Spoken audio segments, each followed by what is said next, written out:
ښوونځی راته ورانه کړې اړتیا زده کړې تا لرمه افغانۍ ماشومه یمه افغانۍ ماشومه یمه ای طالبه وروره واوره اسلامي زده کړې کومه افغانۍ ماشومه یمه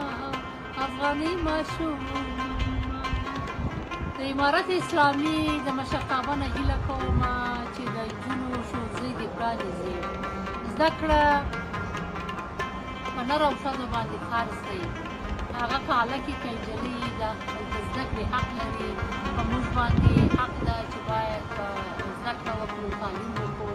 ځکه یو تعلیم یافته کورنۍ یو تعلیم یافته ټولنه مخکې وړي نو هیله کومه چې ښوونځی دې پرانیزي او زموږ نجونې دې پرېږدي چې خپلې زده کړې ته دوام ورکړي ځکه چې د هېواد آینده د ټولنې آینده زموږ د نجونو او هلکانو په زده کړه پورې اړه لري او یوه ښه ټولنه یوه ښه آینده یوه ښه هېواد یو پرمختللی هېواد هغه په تعلیم باندې پرمخ ځي نو زه د خپلو مشرانو طالبانو وروڼو نه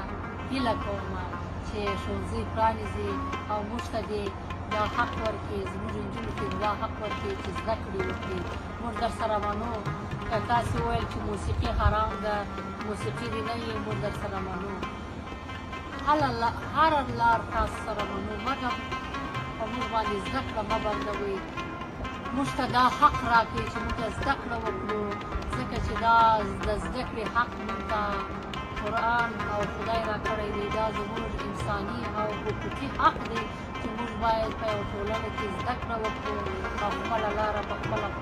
ولټوو او پیدا یې کړو آزګواره